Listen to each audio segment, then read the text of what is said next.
Today we're going to take a look at the 0.1.0 release for Stellar, which is an alpha game, and it is still very much a work in progress. We're going to go a little bit into the different modes and the different features that are included in both, and basically kind of get some feedback, hopefully, on how everything works.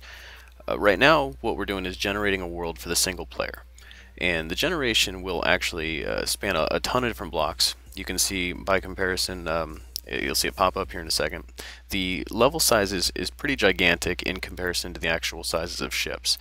The point for single player itself is to, well, right now it's to destroy the other ships, collect the components, and survive for as long as possible by upgrading your ship through the crafting interface.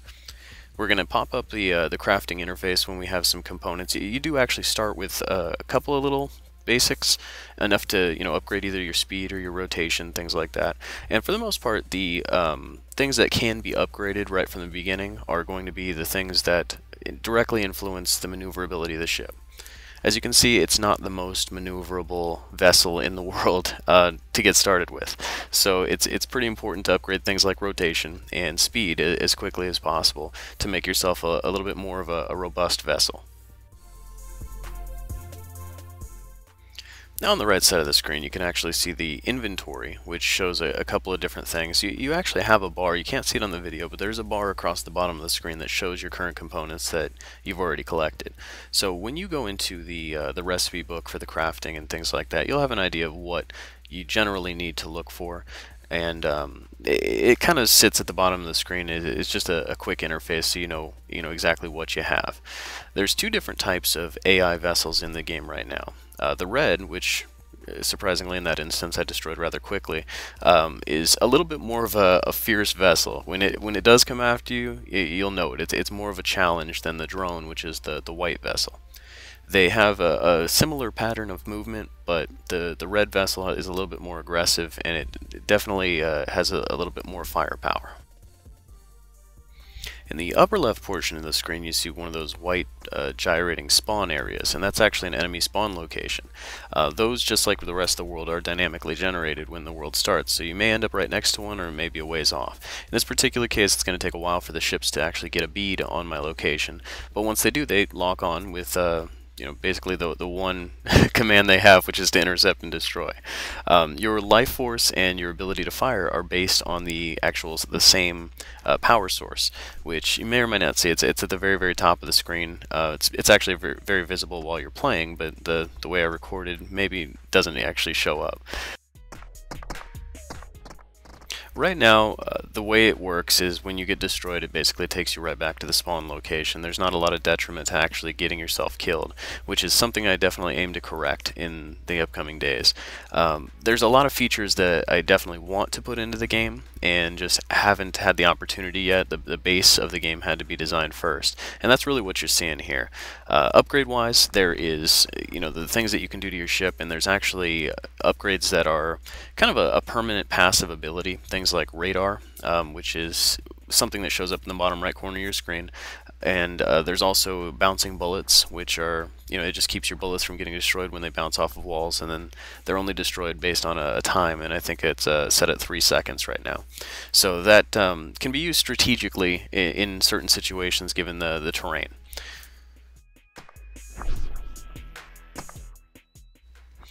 Getting killed, especially in the very beginning of the game, is kind of part and parcel to how it's played right now. The way it's designed to work is you're supposed to need these upgrades, and that's kind of unfortunately the way it'll pan out for most players until things progress a little bit more.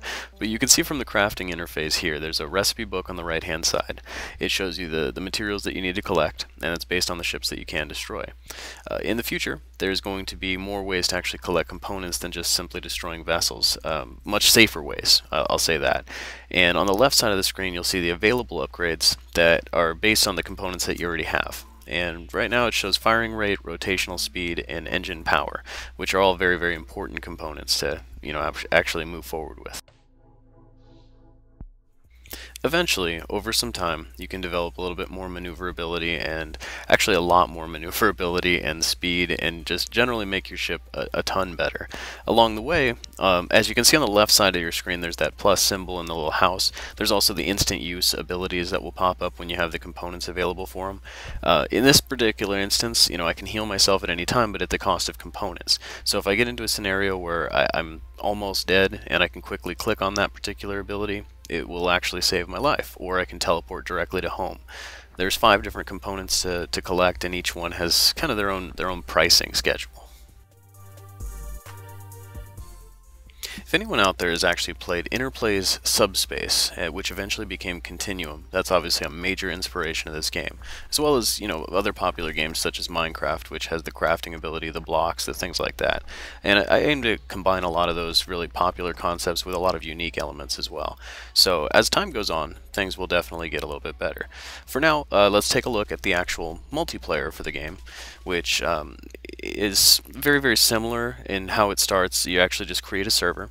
We're going to choose Void Hockey when we actually go to create it, though I'm not going to really go into how the rules of that work, because things on the multiplayer side are still very much in progress, and I'm going to need a lot of players on the single player mode before we can really get into how many players can fit onto a server and things like because right now it's actually limited to 32, but I've yet to actually fill a server to know that that's going to be something capable. A lot of those things are going to be based on the user's machine that's actually setting up the dedicated server as well. From the dedicated server perspective, you don't actually log in as a client. It's set up like a lot of server software out there where you can see the entire level. You can kind of see what's going on. There's a radar view that you can switch to. There are AI enemies that are naturally spawned, and they navigate. For now, it's just the white drones as opposed to the red vessels. And there's 4 different bases: the yellow, blue, red, and green. And those are the 4 teams that can be chosen by any of the clients that actually log in. The big thing with the multiplayer is teamwork, and that's kind of the issue when it comes to filling up the servers. Is to actually work together as a team, we're going to need population on the servers. So what I'll do right now is actually show you from the single player perspective what it's like to actually log into a server. When you get started, it'll actually show you the list of the different servers that are out there. You can connect naturally to one, choose a name for yourself, or just log in as a guest, and you basically just choose a team. There's 4 different preset ships to choose from: the Warbird, the Arrow, the Delta, and the Rachnos.